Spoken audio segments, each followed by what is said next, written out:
CB24, amigos de toda Latinoamérica y el mundo. Aquí estamos en San José de Costa Rica, en la casa del Premio Nobel de la Paz, expresidente de Costa Rica, Óscar Arias. Hablábamos en la parte pasada de la situación que se vive en Venezuela y de los nombres que se le puede o no se le puede poner. El gobierno niega que haya perseguidos políticos, el gobierno niega que haya presos políticos. Tenemos casos emblemáticos, el presidente Calderón, el presidente Sebastián Piñera, el presidente Andrés Pastrana de Colombia, Sebastián Piñera de Chile, intentaron visitar a Leopoldo López, no pudieron entrar, fueron vapuleados, incluso hubo cierta fuerza física al momento de impedir su entrada a la cárcel de Ramo Verde. ¿Qué es eso que hay en Venezuela? ¿Se puede usar formalmente el nombre preso político en Venezuela, el nombre perseguido político en Venezuela, don Óscar? Yo diría que sí, yo creo que es demasiado evidente. Es una verdadera autocracia. Son esos fenómenos en que se llega al poder por las urnas, por el voto popular, pero se utiliza el poder para socavar las instituciones democráticas y se eliminan las libertades individuales, se cierran medios de comunicación. Eso fue lo primero que hizo Lenin en 1917, acabar con la crítica de medios de comunicación independientes. Así lo hizo Venezuela con Hugo Chávez. Y luego se crea una desconfianza tal que la inversión se cae. Primero se cae la inversión, aumenta el desempleo, no crece la economía, recaudan menos tributos al caerse la economía, la producción agrícola, industrial, etc. Y finalmente, en el caso de Venezuela, por depender fundamentalmente del petróleo, pues con esta caída del petróleo es abrupta la caída de la producción en el 2015 según los organismos internacionales. Y esto lo que genera es descontento. El presidente Maduro es apoyado hoy en día por un 20% de la población venezolana. Evidentemente que con esas cifras, si van a unas elecciones, debería perderlas. En cualquier país del mundo, si uno tiene solo el apoyo del 20%, no se puede reelegir. Y por eso es que yo apunto a que los ojos de América Latina, porque es mucho pedirle al mundo que vuelva los ojos hacia Venezuela, deberían estar enfocados en que el Tribunal Electoral venezolano realmente sea independiente y que sea una garantía que hasta el día de hoy no lo ha sido de elecciones transparentes y libres. ¿Y por qué cree usted que ha habido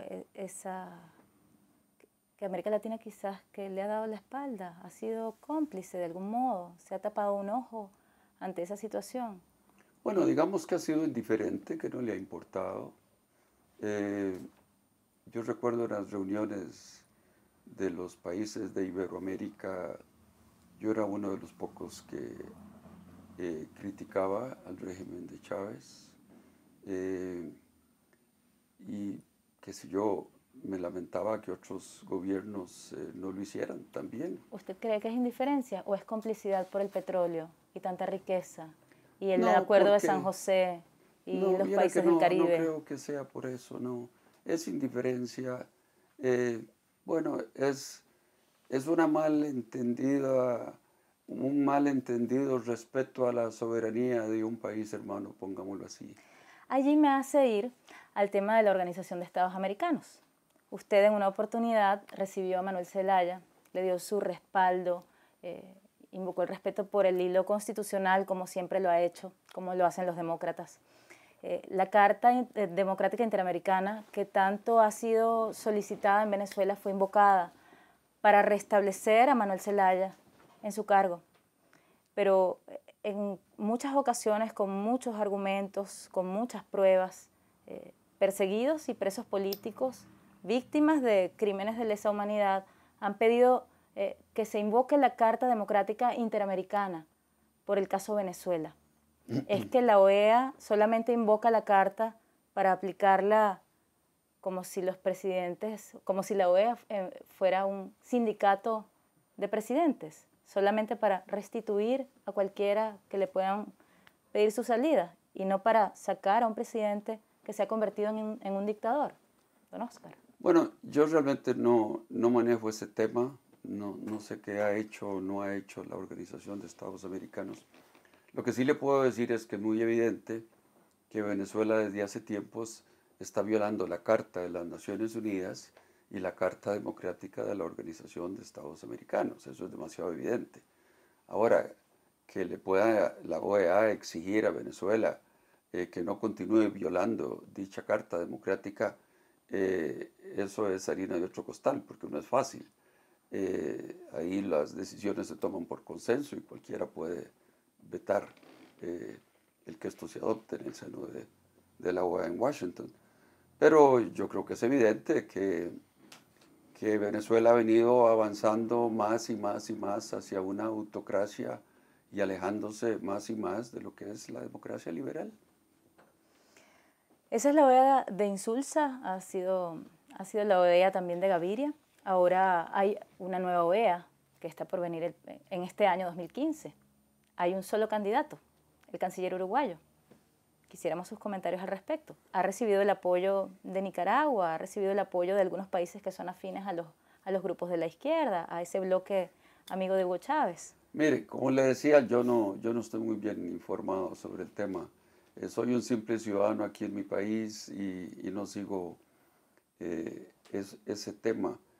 Bueno, si hay un solo ciudadano, pues entonces ya la OEA ya se sabe quién va a ser el próximo secretario general una vez que termine su mandato José Miguel Insulza. Ahora, ¿qué va a hacer la OEA en el futuro? No se lo puedo decir. Como le decía, en el pasado es cierto que lo que ha privado en América Latina, y no me refiero solo al seno de la OEA, en general es la indiferencia con respecto a lo que ha sucedido en Venezuela. En el caso del 2009, cuando hubo un golpe de Estado contra Zelaya, en esta misma biblioteca donde estamos sentados, usted y yo, aquí yo traté de mediar, porque las dos partes en conflicto me nombraron mediador, y fue imposible, pero abogué por la restitución del presidente Zelaya y por respetar el orden constitucional que se había roto con un golpe de Estado. Nadie quiere eso para Venezuela. Nadie quiere eso para Venezuela. Mi recomendación es avanzar en una transición, ojalá, hacia una verdadera democracia. Ojalá que el presidente Maduro lo entienda así y que haya presión internacional para que lo haga.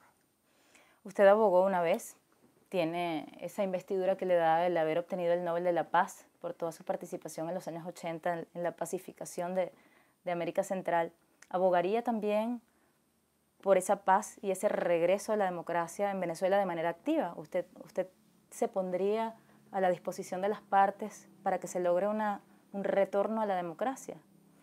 ¿No? Mire, no ese es el caso, porque el gobierno no va a aceptar el nombre de Óscar Arias para mediar en nada.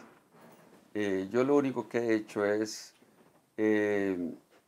opinar, hablar, levantar la voz, que es el arma más poderosa que tenemos los hombres libres.